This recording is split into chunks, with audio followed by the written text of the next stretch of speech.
Campbell, and my project has been centered on the arguments of René Descartes, a 17th century philosopher, in his work, The Meditations. This work is composed of 6 entries, that is 6 meditations, in which Descartes writes in form of narration. When one steps outside the role of scrutinizing the work, so to allow oneself to appreciate it as a whole, which is the literary assembly of the known world around us, it is needless to say quite impressive and endlessly rich. His narrative takes form in an intricately composed piece of writing in which his argument is cleverly presented in a precise and fascinating procedure. However, the artful fashion in which he conveys his method is not so immaculately calculated as Descartes leads one to believe. Descartes chooses to exercise some fantasy in his narrative, initially claiming that nothing exists. Why is it that Descartes' meditations, composed of such outlandish claims, remain a prominent piece of philosophical work? It is the riddle comprised of absurd notions and bearing esoteric consequences that Descartes presents to begin his inquiries, which impel Descartes' complete upheaval of all knowledge and any possibility of our having knowledge. He totally negates all existence and does so with just 3 propositions. This is hardly a conventional sentiment and not one which any person would readily embrace. However, he so guilefully guides one along through his thought that it almost seems possible. Nonetheless, the idea that nothing exists is absurd. Reason would indicate that it should be a relatively simple task to dismiss the absurd. This is not the case. The past 400 years of philosophy has failed to offer a solution, and thus it has become a thorn in the side of philosophy to once and for all rid ourselves of this conundrum. Today, I will discuss the ways in which Descartes brings all of existence into doubt. I will rehearse the argument he uses to solve his puzzle, and further, from reading the responses of his contemporaries and modern thinkers alike, why he has failed to solve this riddle. Descartes' radical external world skepticism is an essential element in his work. With complete destruction of all knowledge and existence, he clears the table to build from scratch his own epistemology. He reaches this radical point of skepticism by employing 3 propositions of doubt. He begins by evaluating what he thinks he knows. He states he must reject that which even is a potential item of doubt. Thus, to dismantle his false beliefs, he must undercut the foundations which support them. His first move toward complete skepticism is a stipulation which asserts that he must not trust that which has deceived him even once. Therefore, he continues, since we have been deceived by our senses, we must not trust them. However, this only applies in ambiguous circumstances, so he calls upon an argument similar to one employed by the ancient skeptics, the dream argument. Descartes places his own twist on the ancient tactic. The ancient skeptics employed the dream argument by asking how one knows that what one dreams is not actually reality and what we perceive to be our waking hours not to be fictitious. They were not seeking to know anything. They believed nothing could be known, and so they committed themselves to the total suspension of judgment. This argument was one of many they employed to reject claims of knowledge. However, Descartes employs this knowledge with the intention of eventually gaining some understanding. He asks if we may ever know we are not dreaming. He argues that since everything we experience in reality may be experienced in a dream in identical fashion, that there is no way of determining in any instance whether or not we are dreaming. However, this still leaves existence intact, because the elements of dreams resemble the elements of the actual world. To call reality into doubt, Descartes then supposes the existence of an all-powerful evil deceiver who has tricked him at every moment of what he perceives to be life, such that every feeling, every experience Descartes ever had was actually a lie perpetrated upon him by the deceiver. Thus, he renders himself unto a state of complete uncertainty and denial of known existence. The magnitude which these 3 doubts span is so immense that finding a crawl space to evade deception may take more than a lifetime.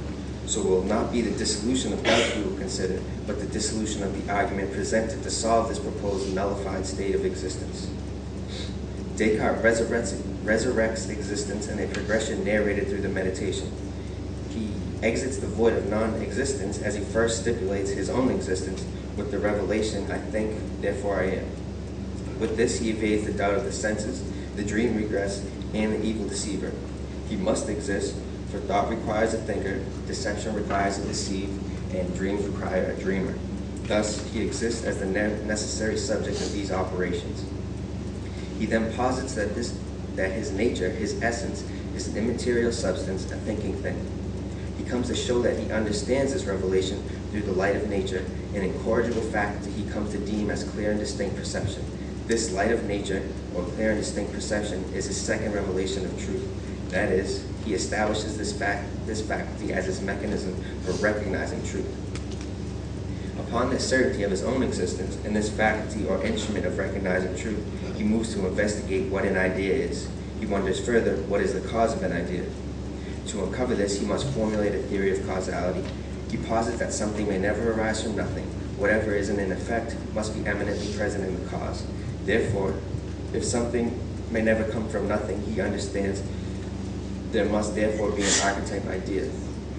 This idea, in his calculation, must be God, a being of supreme perfection. He claims that nothing in himself is as perfect as anything in this idea of a perfect being. He then proceeds to claim that this idea cannot originate in himself, but further must emanate from someplace outside of himself, that is, from the actual existence of this God. Upon the existence of this non-deceiving God, he then validates clear and distinct perception as an incorrigible faculty. Descartes maintains, and rightly so, that the senses must not be trusted at face value. That is, they cannot be guaranteed impressions of reality. However, he also retracts that they are to be completely rejected. He moves on to insist that sensory input must be integrated through reason to then be validated and verified as certain. Descartes thus posits that the senses do have value in ascertaining truth insofar as they are employed in corroboration with clear and distinct perception. Now, with reason in conjunction with the senses, Descartes validates the existence of the external world. This argument, from the cogito to the vindication of the senses, is muddled with flaws. I would like to discuss a few of these elements. The first to be considered is called the Cartesian circle.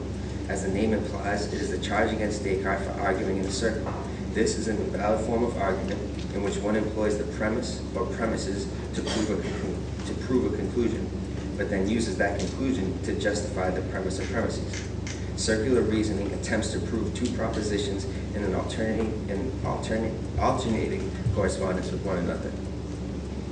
This employed fallacy in Descartes' argument was exposed by Descartes' contemporaries, Antoine Arnauld and Pierre Gassendi, who were given advanced copies of the meditation before it was published so they may respond and object. And object they did. They each presented this very issue in their objections to the meditations. Descartes' first step of committing this crime of argumentation is when he institutes the proposition of clear and distinct perception as an incorrigible faculty in the beginning of the third meditation. He exercises this faculty as he maneuvers his way through his conceptualization of ideas. This inquiry leads him to question the modes of ideas, specifically the cause of ideas. The combination of these examinations finally lead Descartes to a clear and distinct understanding of the initial cause of all ideas, of which existence is a necessary element, that being God. However, despite having previously applied this incorrigible faculty of clear and distinct perception, Descartes proceeds to justify the veridical nature of this faculty upon God in the fourth meditation. So he uses this method to find God. Despite not having proven the method to be valid, he offers no justification because at that point he simply cannot. Instead, he asserts a rule stating that which is clear and distinctly perceived is always true. Thus, with unjustified means, he arrives at the existence of a non-deceiving God. Upon this conclusion, he then reverts back to show his rule regarding clear and distinct perception to be valid based upon this new knowledge of a non-deceiving God. Here we see an unwarranted premise which invalidly proves a conclusion, followed by the unwarranted premise being justified by the invalid conclusion.